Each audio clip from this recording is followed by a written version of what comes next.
જય નિરાત મહારાજ રાજની જય ગુરુ સદારામ મહારાજની જય પૃથ્વીરામ મહારાજ રાજની જય ચંદ મહારાજ રાજની જય. ધન્યવાદ. આજે ગોયણ મુકામે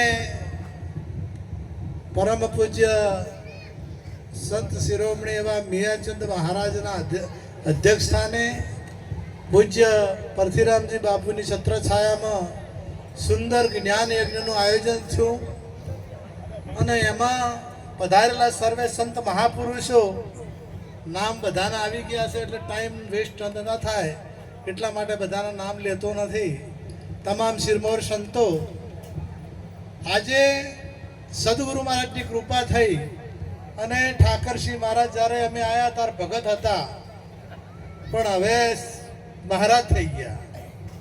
આ તો આ કોઠે ડાકુ હતો ને પેલા કોઠે પીર થઈ ગયા. એટલે આ તરત અમે ઘડી વારમાં થોડી જ વારમાં આ મહારાજ થઈ ગયા. ધન્યવાદ એમના ગુરુ મહારાજને અને એમને પણ કે આ પદની પ્રાપ્તિ કરી. હવે આ પદને સાચવવું એમના હાથની વાત છે.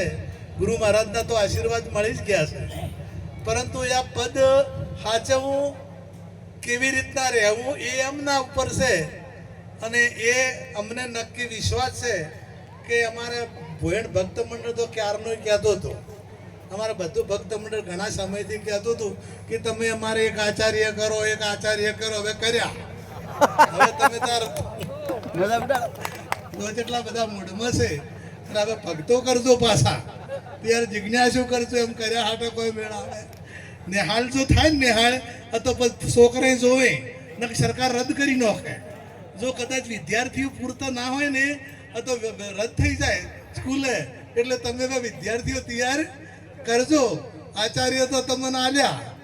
એટલે ધન્યવાદ ભક્ત મંડળને, તમામ ભક્તો પધાર્યા એમને પણ ધન્યવાદ. આજે ખૂબ ખૂબ ખુશીનો માહોલ છે અને સંતોને તો કાયમી આનંદ જ હોય છે.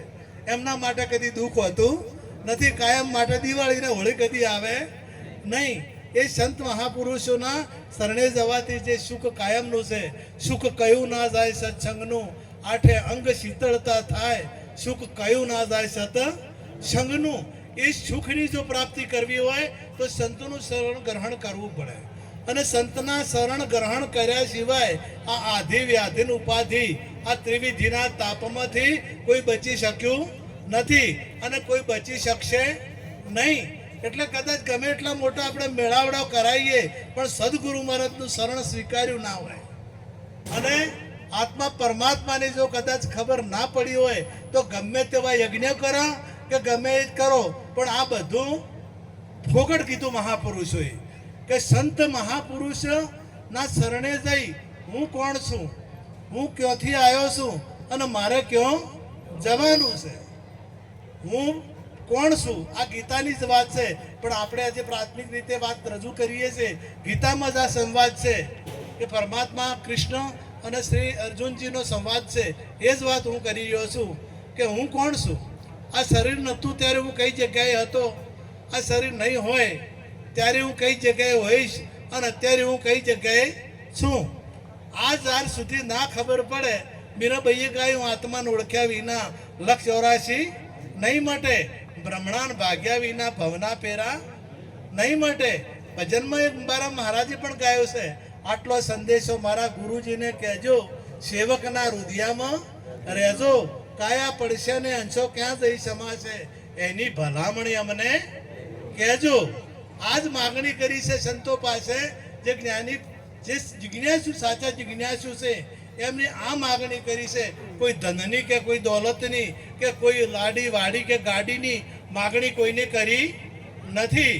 જે સાચા જિજ્ઞાસુ છે નચિકેતાએ પણ આ જ માગણી કરી હતી યમરાજ પાસે કે મૃત્યુનું રહસ્ય શું.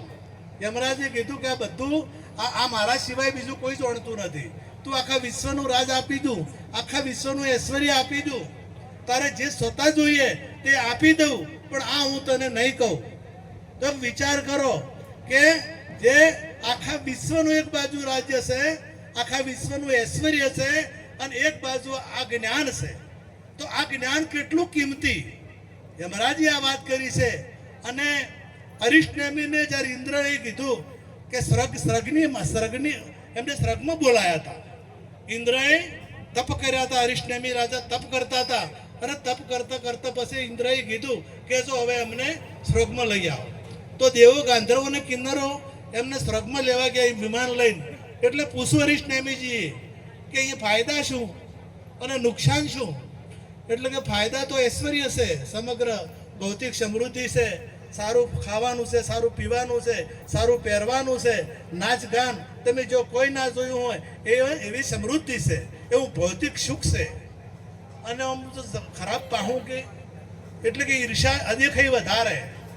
અમારે કોઈ બી તપ કરે ને તો ઇન્દ્રની ઈર્ષા આવે એટલે રંભાને મોકલે કે મેનકાને મોકલે તપ ભંગ કરાવવા. કેમ કે એને ગાદી જવાની બીક હોય છે.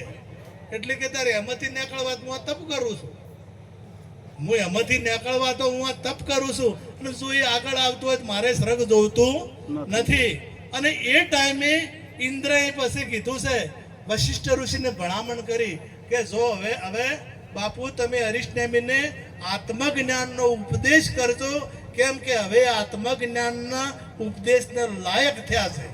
એક વિચાર કરો કે જે સ્વર્ગના કરતા પણ જે અધિક છે, સ્વર્ગના પણ જે અધિક જ્ઞાન છે એ આત્મજ્ઞાન, એ આપણા સંતો મહાપુરુષો પાસે છે. અને આ સર્વે સંત મહાપુરુષો જ્ઞાની પુરુષો છે.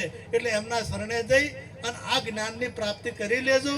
આટલું કહી હું વાણીને વિરામ આપું છું. સદગુરુ